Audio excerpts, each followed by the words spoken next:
Bonjour à tous et bienvenue dans cette nouvelle vidéo de présentation de deck pour Horror Arkham, le JCE. Alors, la semaine dernière, je vous avais présenté ce deck-ci, voilà, Père Matteo, qui utilise la carte Ascétique pour avoir un deck avec plein d'XP pour jouer le renouveau de Dunwich. Enfin, qui utilise cette carte pour avoir plein d'XP. Il y a plein d'autres méthodes, mais en tout cas, bon, j'avais décidé un deck qui utilise Ascétique pour jouer contre le renouveau de Dunwich, et j'avais mentionné qu'une faiblesse de ce deck-là, c'était qu'on a un investigateur qui commence la campagne avec 4 traumas mentaux, et donc il aurait besoin de protection. Et dans cette vidéo-ci, je vais présenter le deck du soigneur. Alors je voulais montrer la liste du deck dans la dernière vidéo, je me suis embrouillé dans mes écrans OBS, et donc je ne l'avais pas montré. Le soigneur, ça par contre je l'avais précisé, c'est Mark Harrigan. Petit rappel, Mark Harrigan qui est 3-2-5-3, 9 points de vie, 5 points de santé mentale. Il commence la partie avec Sophie en jeu sur sa face souvenir affectueux.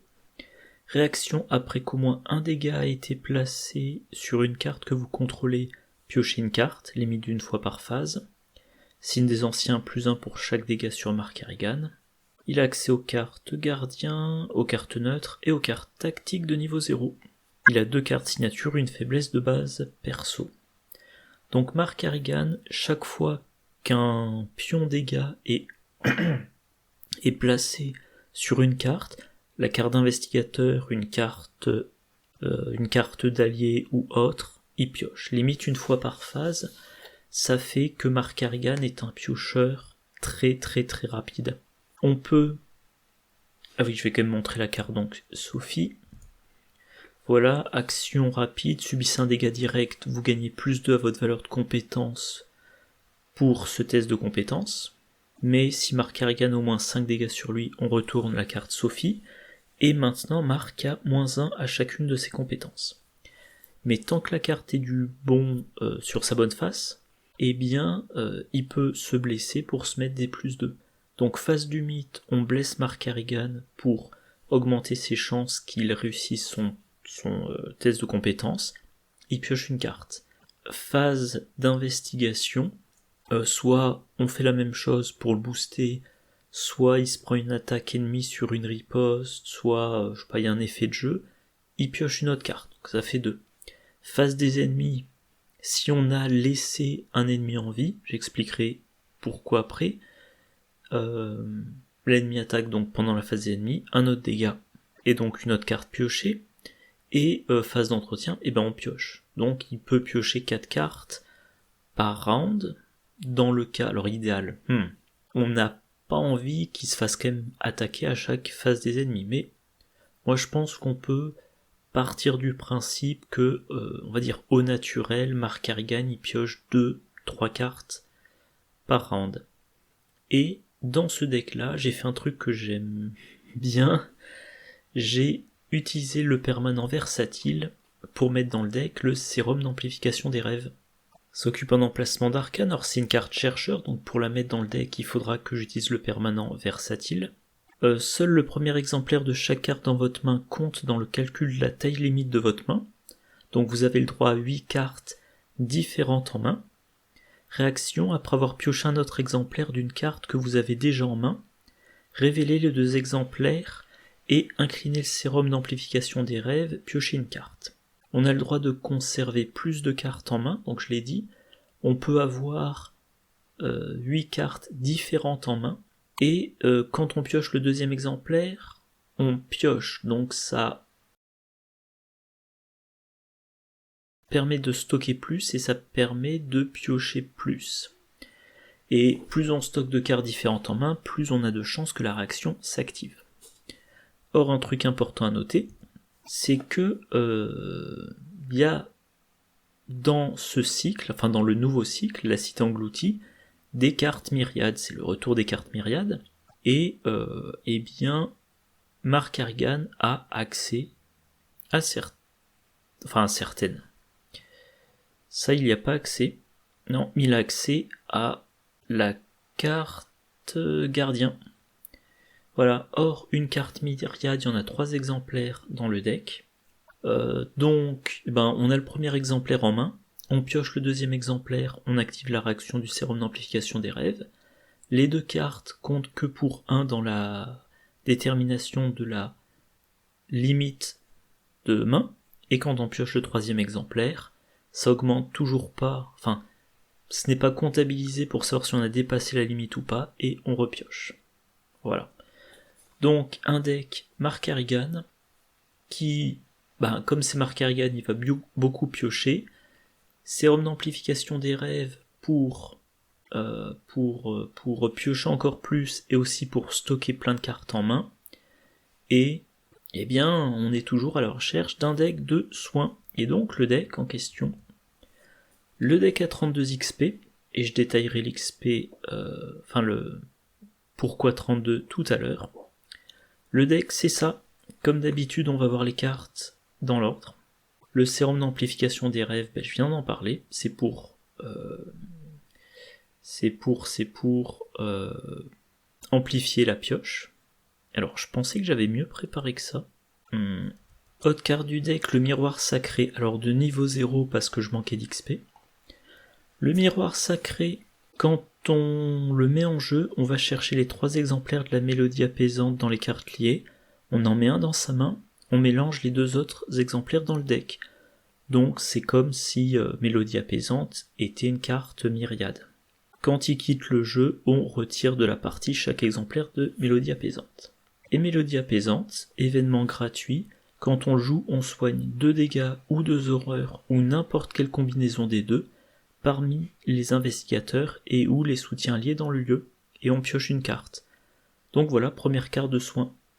Il y en a 3 exemplaires, ça fait tourner le deck grâce à sérum d'amplification des rêves, et une copie, ça soigne 2 horreurs, 2 permatéo, ou 2 dégâts de Mark Harrigan pour qu'il puisse de nouveau utiliser la capacité de Sophie, voilà, ou ça peut soigner un des alliés, et il y en a 3 exemplaires dans le deck. Une fois qu'on a mis en jeu le miroir sacré. Aventurier, le classique, il servira à recharger l'arme en munitions.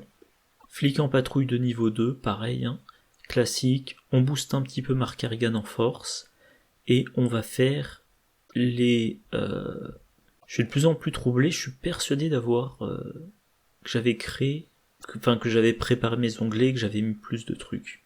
Bon, donc boost de force et la possibilité de faire un dégât à un ennemi dans le lieu en action rapide, en blessant le flic en patrouille. Quand on blesse le flic en patrouille, on pioche une carte, et un dégât, pour rappel, on joue Dunwich. Il y a l'engoulevent, qui est distant, qui n'a qu'un point de vie et qui fait perdre 1 à chaque compétence. Donc là, action rapide, je bloque le flic en patrouille, je pioche, j'inflige un dégât à l'engoulevent, il est vaincu, et ce n'est plus un souci.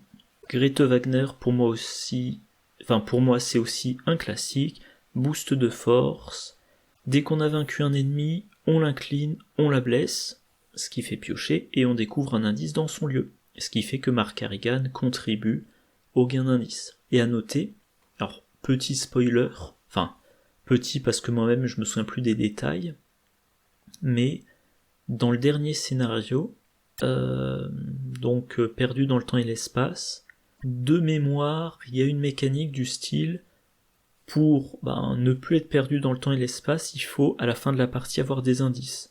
Ou pour avancer au dernier acte, il faut que chaque investigateur ait des indices, un truc comme ça. Donc voilà, Mark Harrigan, lui aussi a besoin d'indices. Une carte que j'adore avec Mark Harrigan, mais que je ne joue dans aucun autre deck. Acharnement, il y a une petite combo avec Mark Harrigan. Donc réaction, c'est un soutien gratuit. Réaction, quand vous infligez des dégâts excédentaires à un ennemi, incline acharnement, placez ces dégâts excédentaires sur acharnement. Vous placez des dégâts sur une carte que vous contrôlez, et vous piochez. Donc haute source de pioche pendant la phase d'investigation. Voilà. Et puis action rapide, défausser acharnement, gagner un nombre de ressources égal au nombre de dégâts sur acharnement, si on manque de ressources. Le lance-flamme, alors je l'ai pas précisé, mais maintenant je fais toutes mes listes de decks en prenant en compte la dernière version de la liste des tabous. Voilà.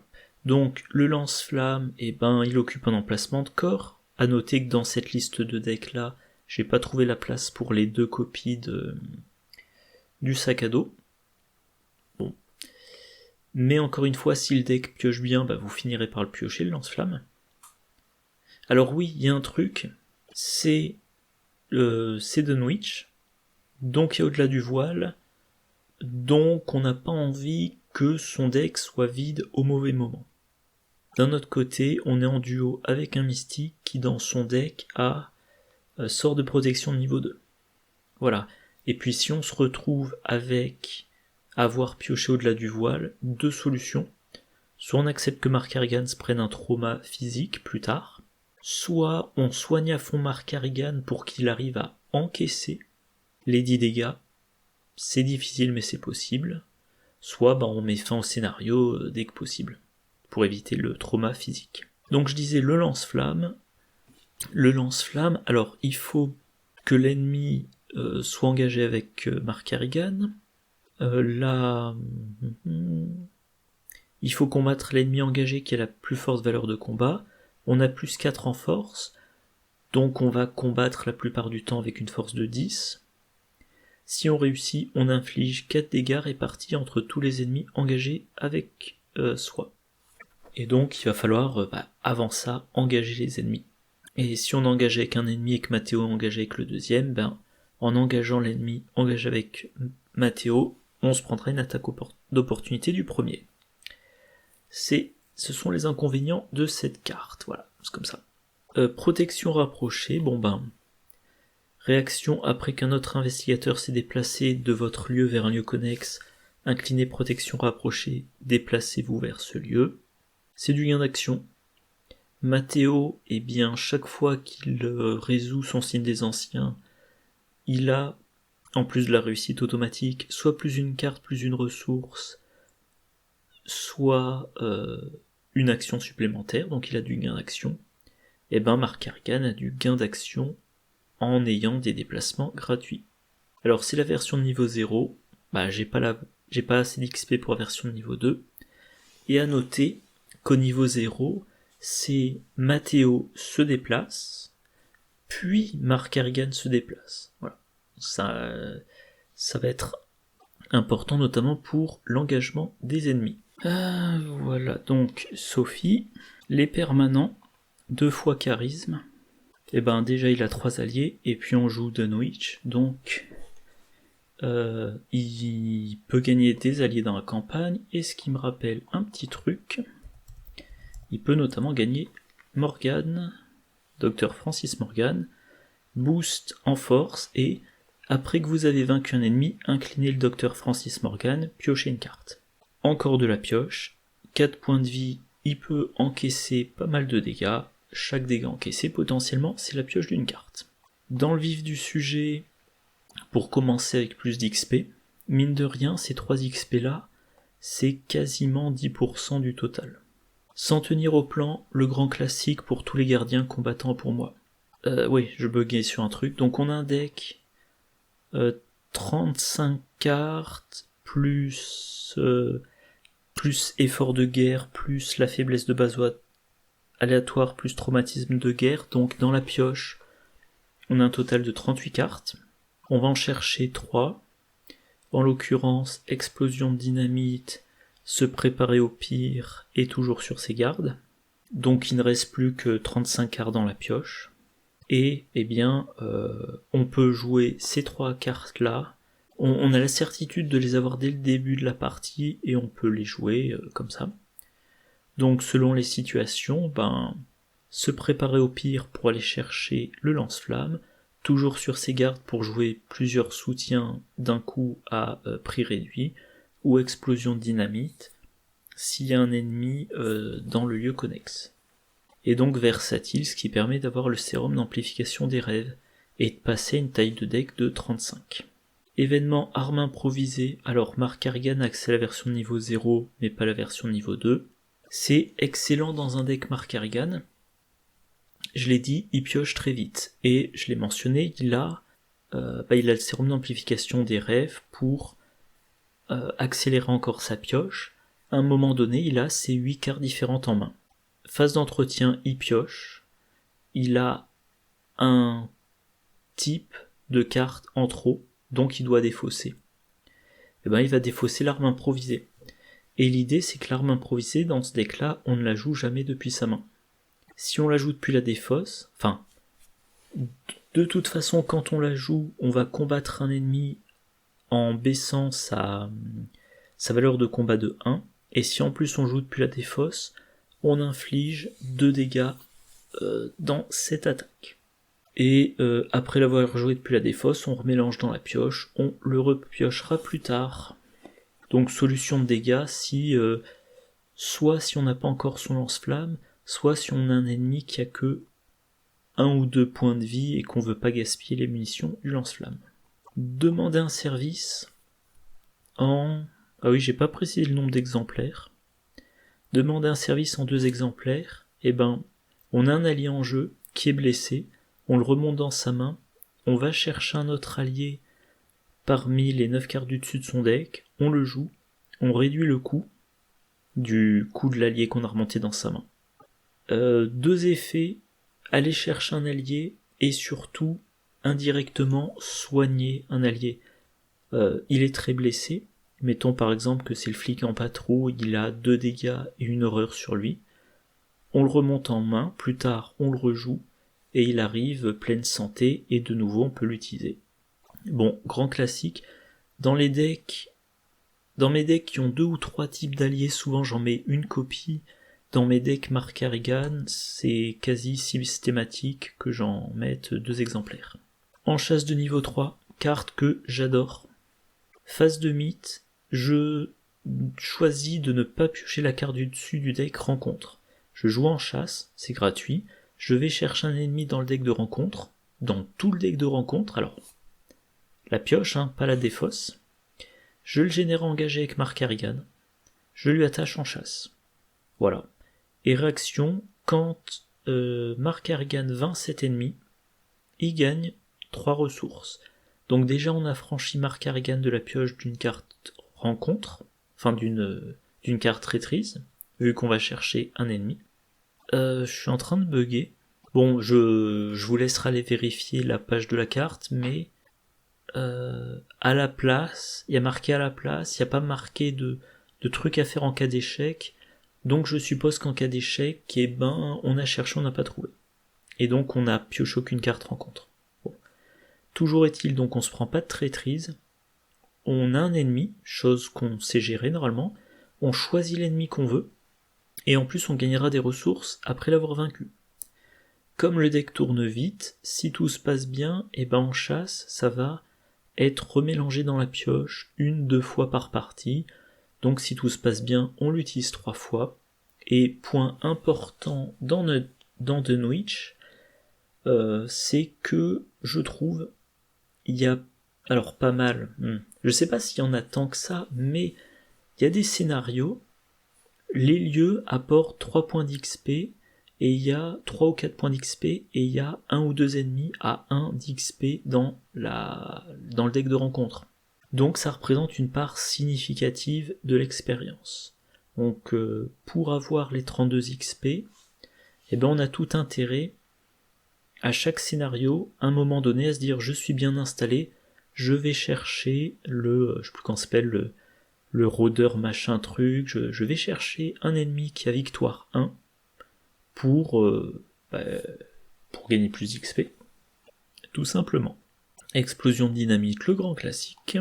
Voilà, alors c'est dans le scénario 7, il y a le Devo, je crois que ça s'appelle, qui va monter, qui va essayer de gravir la colline, s'il arrive en haut, c'est moche, donc on a tout intérêt.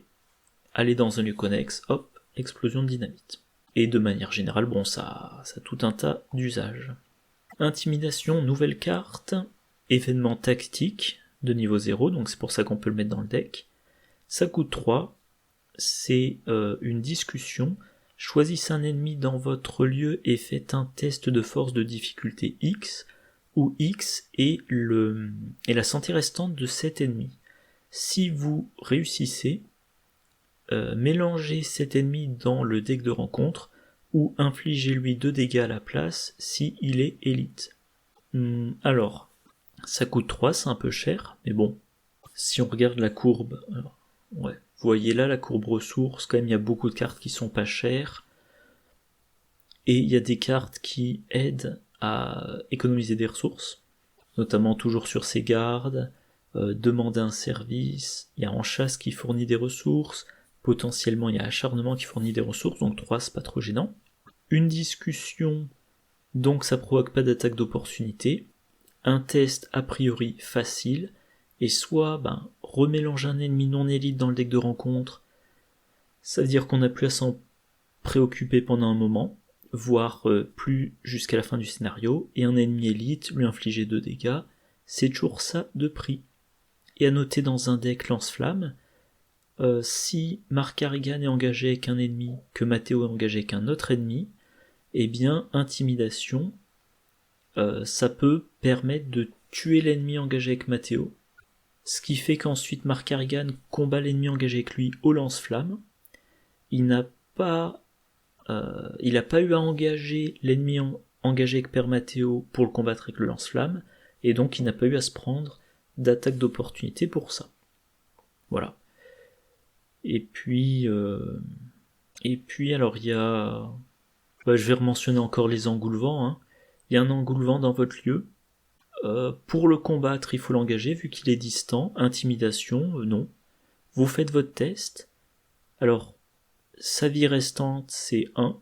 Mark Harrigan de base, il a 5 en force. À cause de l'engoulevant, il est à 4. S'il a un allié, il est quand même à 5. C'est un test à 5 contre 1. Ça va. Bon, voilà. La perfection vient de l'entraînement. Bon, un grand classique dans un deck Mark Harrigan. Hein. Il a 7 compétences. Je vais y arriver. 7 compétences. Les 4 cartes différentes ont le trait entraîné.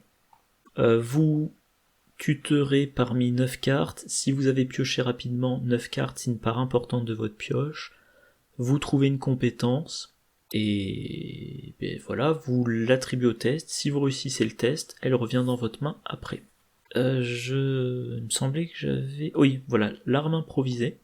Mettons que vous combattez un ennemi qui est 3-3-3. Vous jouez arme improvisée depuis votre défausse. Vous jouez la perfection vient de l'entraînement. Vous trouvez coup vicieux. Donc vous combattez avec votre force. Mettons que vous n'avez rien d'autre en jeu. Donc vous avez 5. Coup vicieux, ça vous fait passer à 6. Arme improvisée fait passer la valeur de combat de l'ennemi à 4. Si vous réussissez, vous faites 3 dégâts, vous avez vaincu l'ennemi. Arme improvisée est mélangée dans votre pioche. Coup vicieux remonte dans votre main. Bon, très efficace. Nouvelle carte, Quick Shot. Alors c'est bizarre parce qu'il y a des moments... Enfin, il y a des moments. Il y a des noms de cartes, il me semble, qui sont traduits et d'autres non, ou alors c'est que j'ai oublié de rafraîchir, mais non, on dirait pas. Bon bref, coup rapide, un événement gardien, niveau 3, qui coûte 2, myriade rapide, jouez uniquement durant votre tour, infligez 1 dégât à un ennemi dans votre lieu. Je crois que c'était 2, tiens. Bon. Réaction, après que vous avez pioché, je sais pas, quick shot, tir rapide, lors de votre tour, jouez-le en réduisant son coût de ressources de 2. Alors myriade, je l'ai déjà mentionné, ça aidera à faire tourner votre deck. Si nécessaire, eh bien c'est 1 dégât au prix de 2 ressources. Contre n'importe quel ennemi dans le lieu, on revient encore au cas de l'engoulevant. Vous n'avez pas à l'engager. Si dans votre lieu il y a 2 engoulevants, eh ben quick shot sur le premier, flic en patrouille sur le deuxième. Vous n'avez dépensé aucune action, et c'est réglé. Et puis, je l'ai mentionné plein de fois, le deck pioche beaucoup. Mettons que vous êtes dans une situation dans laquelle vous êtes engagé avec un ennemi qui est 4-4-4 et qui a un engoulevant dans votre lieu. Combat au lance-flamme contre l'ennemi 4-4-4. C'est peut-être pas le meilleur exemple. Bon, mettons, vous attribuez coup vicieux, c'est réussi, vous infligez 5 dégâts, l'ennemi est vaincu, il y a un dégât excédentaire, ce dégât est posé sur acharnement, donc vous piochez, vous avez pioché Quick Shot, donc vous appliquez sa réaction, vous le jouez, gratuitement, vous infligez un dégât à l'engoulevent. Voilà. Et même si vous le piochez pas pendant votre tour, vous pouvez le stocker en main. Alors, ça provoque les... Ah non, pardon, c'est rapide. C'est rapide, donc il n'y a pas d'attaque d'opportunité. Vous le stockez en main, ce n'est pas un problème vu qu'il y a le sérum d'amplification des rêves. Et voilà, vous stockez les 3 exemplaires en main, faut avoir les ressources, mais vous jouez les 3 de suite, ça fait 3 dégâts à un ennemi, sans avoir eu à faire de test. Potentiellement c'est 3 engoulevents tués. Si derrière ça vous avez le flic en patrouille, c'est un 4ème dégât sans dépenser d'action. Et ensuite vous pouvez commencer à utiliser votre lance-flamme. Alors on verra l'ordre d'amélioration des cartes dans ce deck, mais si vous arrivez... Alors, on voit un petit peu là que Quickshot c'est la dernière carte ajoutée dans le deck, mais si vous aviez eu la possibilité de jouer ça par exemple contre Silas Bishop, vous entrez dans le lieu de Silas Bishop, 4 dégâts sans test, et ensuite vous commencez à essayer de réussir des tests, ça vous aide bien. Se préparer au pire, le classique, on va chercher une arme, en l'occurrence l'unique carte qui a le trait arme du deck, parmi les 9 cartes du dessus de la pioche. Short Rest, nouvelle carte, un événement neutre qui a le trait myriade. Soignez un dégât ou une horreur d'un investigateur ou d'un allié dans votre lieu. Réaction, après qu'un investigateur dans votre lieu a joué Short Rest, jouez un autre exemplaire depuis votre main, en payant son coût. J'ai dit c'est un deck de soigneur, c'est notre carte de soin. On avait Mélodie apaisante en 3 exemplaires pour soigner 2. On a Short Rest en 3 exemplaires pour soigner 1. Alors c'est pas beaucoup un soin de 1. Je l'ai dit plusieurs fois, moi le soin, je suis pas trop fan, à moins que ça soit vraiment percutant. Cette carte-là seule, elle est mauvaise. Une action et une ressource pour soigner 1, c'est mauvais. Mais l'intérêt, encore une fois, c'est on les stocke. Ça contribue à faire piocher quand on pioche le 2e puis le 3e exemplaire. Et quand on en a le besoin, on joue les 3 pour une seule action. Ça coûte 3 ressources. Ok. Mais en une action, on a soigné 3. Qu'on répartit comme on le veut. Donc ça peut être, on soigne 3 sur Père Mathéo, ou 3 sur Marc Harrigan, ou on soigne les 3 alliés de Marc Harrigan, chacun d'un dégât. Voilà. Ou on soigne Grete Wagner de 2 dégâts, et Marc Harrigan d'une horreur, donc Grete Wagner pourra de nouveau fournir 2 indices. Mais je pense vraiment, on attend d'avoir les 3 en main, on regarde quand la pioche est quasiment vide, en une action on joue les 3, dès que la défausse est remélangée pour former la pioche, de nouveau ça se trouve dans la pioche, et on verra si plus tard dans la partie on aura de nouveau besoin de jouer les 3 exemplaires. Toujours sur ces gardes, en 2 exemplaires, grand classique, jouez 3 soutiens de votre main, un à la fois en réduisant le coût en ressources de chacun. On a un deck dans lequel on a 10 soutiens à jouer, pour une pioche de 35 cartes, donc on est quasiment à une carte sur 3 qui est un soutien. Que je regarde les alliés, on va être amené à les renvoyer dans sa main de temps en temps. Acharnement, on peut le défausser. Je crois que c'est tout, sinon les autres cartes, on va pas être amené à les jouer 2 fois dans une partie. Mais c'est quand même une carte qui permet de faire 3 actions en une, et qui peut faire une réduction de 3 ressources. Donc très efficace pour l'économie du deck. Et puis les compétences, coup vicieux, on le présente plus.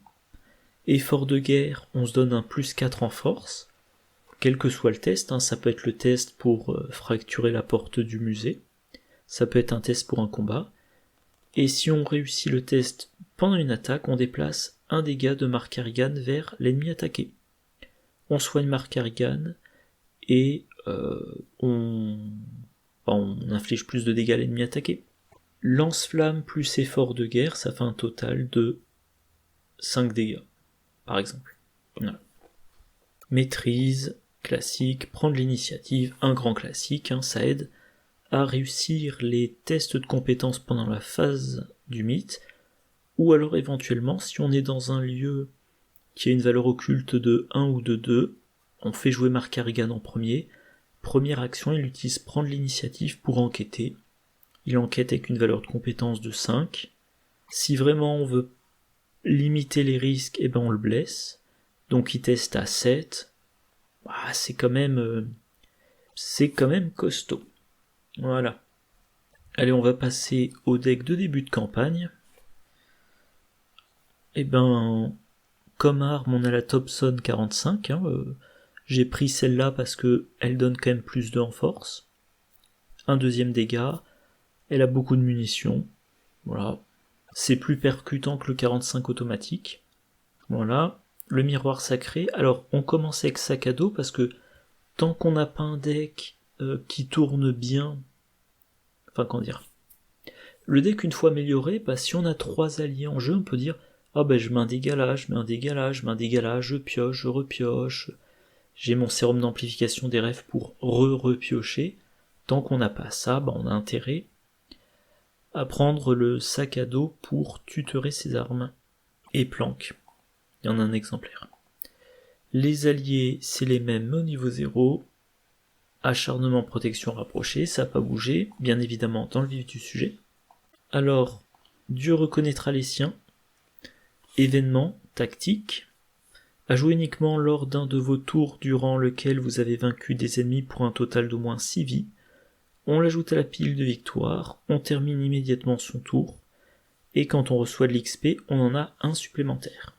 Donc ça va aider Mark Harrigan à gagner de l'XP, et par contre pour jouer la carte, avec la troisième action de son tour, il faudra qu'il ait tué plusieurs ennemis, dont le total de points de vie est de 6. Alors en duo, c'est pas forcément facile, donc soit on accepte de laisser un ennemi en vie, et donc de se prendre son attaque pendant la phase des ennemis, pour qu'au round suivant, on ait assez de points de vie cumulés, potentiellement grâce à la carte en chasse, on laisse en jeu un ennemi 4-4-4 qui n'a plus qu'un point de vie, on va chercher un ennemi qui a 2 points de vie ou plus, on tue ces 2 ennemis là, et voilà, ça fait un total de 6. Ou alors, dans cette campagne, il y a l'agglomérat de sphères qui a 6 points de vie à lui tout seul.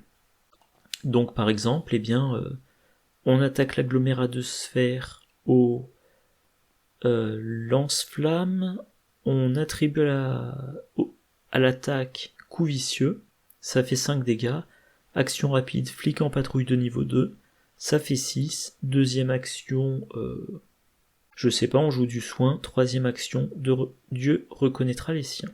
Arme improvisée, demande un service en chasse. Comme je le disais tout à l'heure, quand on joue Dunwich, si on veut avoir... Ah mince, je dois vérifier un truc. Ah oui, il faudra que je m'interrompe dans 5 minutes pour un truc. Qu'est-ce que je disais ? Oui, quand on joue Dunwich, si on veut avoir plein d'XP, il faut vaincre les ennemis à XP qui sont dans le deck de rencontre. Donc il faut aller les chercher. Et c'est pour ça que cette carte-là, je la mets dès le début de la campagne, comme ça, premier scénario, Mark Harrigan dès qu'il la pioche. Alors premier scénario, je joue la banque gagne toujours, je me souviens plus ce qu'il y a. Je regarde rapidement. Ah oui, on peut avoir le... Alors comment il s'appelle? C'est justement dans le même set... Voilà, c'est le serviteur du rôdeur qui a victoire 1. Sinon parmi le syndicat... Non, je crois que c'est tout. Donc voilà, dans le premier scénario, on va chercher le serviteur du rôdeur. on le tue, on a victoire 1. Deuxième scénario, il y a le mage de Yog-Sothoth, alors je sais plus s'il est remplacé avec le renouveau, enfin bref. Premier scénario, je vais chercher ce point d'XP. Deuxième scénario, je vais chercher ce point d'XP. Troisième scénario, évidemment, je me souviens plus lequel c'est. Troisième, le musée. Alors le musée, il n'y en a pas, mais dans l'Express, il y a je sais plus quel ennemi. Ouais, il y en a même 2 exemplaires d'ennemis qui rapportent un XP. Bref, on va, essorer les scénarios de leur XP. Explosion de dynamite, un exemplaire d'intimidation, parce qu'il n'y a pas la place pour plus. 2 fois la perfection vient de l'entraînement, 1 fois planque. 1 fois se préparer au pire, et les compétences, c'est les mêmes. Et maintenant, l'ordre d'amélioration. On commence par s'en tenir au plan pour 6 XP. Alors c'est beaucoup 6 XP, ça veut dire que potentiellement il faudra attendre la fin du deuxième scénario pour faire sa première amélioration de deck, mais s'en tenir au plan, ça fiabilise fortement le deck. Donc à ce stade-là, vous avez, on va dire ça comme carte hors permanent. Ça veut dire qu'au premier round, vous regardez ce que vous avez en main. Si vous avez la Thompson 45 et un autre soutien, vous allez dire première action, je prends une ressource, deuxième action, je prends une ressource, troisième action, je joue toujours... Ah non, c'est vrai qu'on ne l'a pas. Pardon, je dis des bêtises. Donc, à ce stade-là, attaché donc à cette carte-là, il y aura se préparer au pire, il y aura explosion de dynamite, et la troisième, je sais pas, probablement planque. Donc si vous avez pas d'armes, vous pouvez faire première action je pioche, deuxième action je pioche, troisième action je joue se préparer au pire. Si vous avez une Thompson 45, vous allez peut-être plutôt faire première action je joue planque, deuxième action je pioche ou je prends une ressource, selon quand vous le sentez, troisième action je joue la Thompson. Donc vous augmentez quand même fortement vos chances d'être plus équipé dès la fin du premier tour. Deuxième amélioration, pour un XP, on remplace planque par toujours sur ses gardes. Donc là, carrément, vous avez la possibilité de dire j'ai 2 ou 3 bons soutiens dans ma main. Donc première action ressources, deuxième action ressources, troisième action toujours sur ses gardes. J'ai un total de 7 ressources. Grâce à toujours sur ses gardes, j'ai une réduction totale de 3. Donc je peux jouer des cartes dont le coût imprimé total est de 10. 10 c'est par exemple la Thompson, 6, plus miroir sacré, plus protection rapprochée. Donc vous avez une arme, vous avez accès à du soin, et vous avez du gain d'action lors des déplacements. Ensuite, charisme, Dunwich, il y a plein d'alliés, et même sans les alliés de scénario, vous avez de bons alliés. Ensuite, versatile, parce que quand même, je rappelle, je veux mon sérum d'amplification des rêves. Et justement, avec versatile, les 5 cartes que je mets, c'est 3 copies de short rest, pour avoir du soin en plus. Avant ça, les cartes de soin dans ma pioche, c'est les 3 copies de mélodie apaisante, quand j'ai joué le miroir sacré. Donc, sur tout mon deck, j'ai 3 événements de soins. Maintenant, je passe à 6 événements de soins, dans un deck un peu plus gros. Voilà. La copie de sérum d'amplification des rêves, et je rajoute le deuxième exemplaire d'intimidation, que je n'avais pas la place de mettre avant. Bon, on passe aux choses sérieuses ensuite, on remplace une copie de la Thompson par le lance-flamme, on améliore les flics en patrouille. À ce stade-là, le flic en patrouille, il n'est pas usage unique, donc il est temps de mettre le deuxième charisme.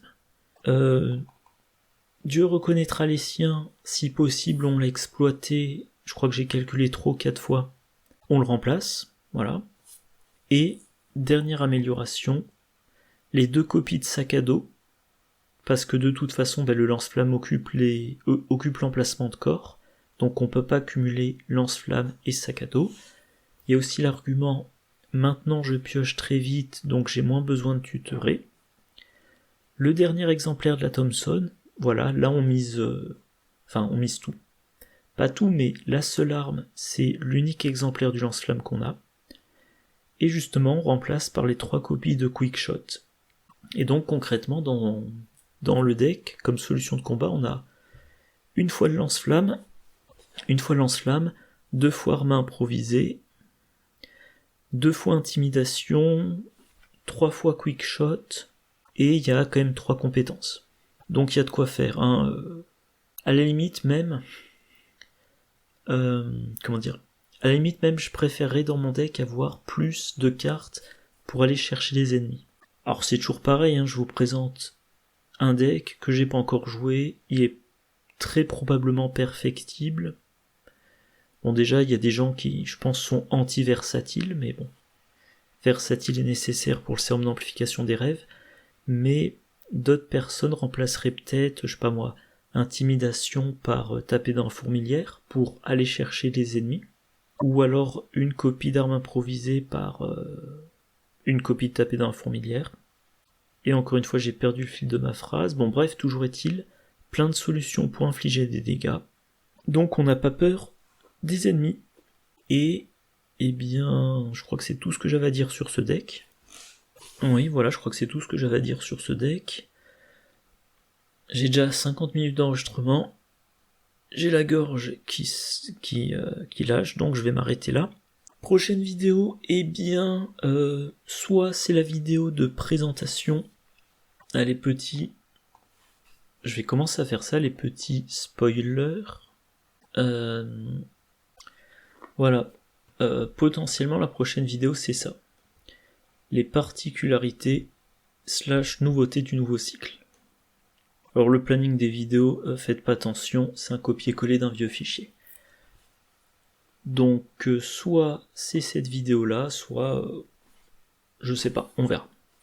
D'ici là, moi en tout cas, je vous souhaite une bonne journée, une bonne soirée, de bonnes parties, et je vous dis à la prochaine. Au revoir.